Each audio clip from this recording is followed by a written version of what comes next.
காரைக்குடியில் திறன்மிகு தொழில் முனைவோர் மற்றும் தொழில்துறை மேம்பாட்டு பேரவை சார்பில் 5வது மாநில மாநாடு திருவாடனை நெற்களஞ்சியம் ஒருங்கிணைப்பில் நமக்காக நாம் திறன்மிகு தொழில் முனைவோர் மற்றும் தொழில்துறை மேம்பாட்டு பேரவை நடத்தும் அங்கீகாரத்தை பறைசாற்றும் 5வது மாநில மாநாடு காரைக்குடி எல்டிசிஎல் பழனியப்பன் ஆடிட்டோரியத்தில் துவங்கியது.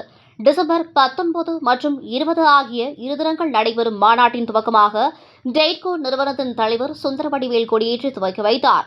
சிவகங்கை மண்டல தலைவர் வெள்ளிமலர், தலைமை இயற்கை பாரம்பரிய மரபு வேளாண் விஞ்ஞானி இயற்கை இந்தியா தலைவர் இயற்கை சின்னையா நடேசன் முன்னிலையில் நடைபெற்ற இவ்விழாவில் தேசிய பொருளாளர் வசந்தா கோவிந்தன் அனைவரையும் வரவேற்றார். காமன்வெல்த் ஐகானிக் ஃபெடரேஷன் தலைவர் doctor Amri Nisham, Commonwealth iconic federation governor doctor Cynthia Shan, Commonwealth iconic federation Asia மண்டலத்தின் தூதுவர் டாட்டுக் லிம்லாய் செங் ஆகியோர் குத்துவிளக்கேற்றி விழாவினை துவக்கி வைத்தனர்.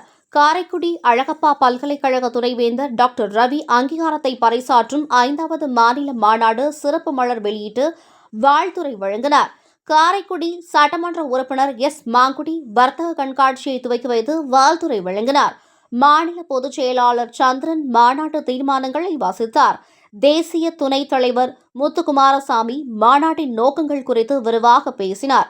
தேசிய துணை பொதுச் செயலாளர் மகா தினகரன் டெய்ட்கோ பவுண்டேஷன் எதிர்கால திட்டங்கள் குறித்து விரிவாக பேசினார்.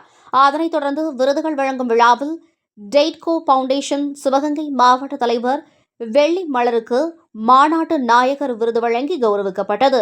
மாநாட்டில் வர்த்தக கண்காட்சி, விழா மலர் வெளியீடு, கலை நிகழ்ச்சிகள், விருது வழங்குதல், புதிய வியாபார துவக்கம், தொழில் அதிபர்கள் உரை, தொழில் வல்லுநர்கள் உரை ஆகியன நடைபெற்றன.